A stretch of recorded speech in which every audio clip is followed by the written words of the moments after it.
Hola, ¿qué tal? Mi nombre es Heidi y estoy en la biblioteca de Priceville. Hoy día les voy a enseñar cómo usar el kiosco de computadoras portátiles.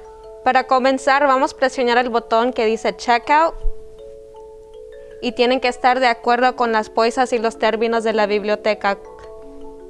Aquí va a presionar que está de acuerdo.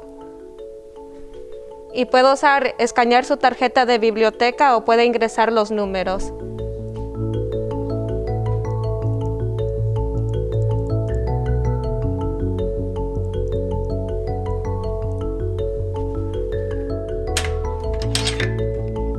Cuando usted termine, puede devolver la computadora portátil al escritorio y nosotros lo sanitaremos y ponerlo de nuevo.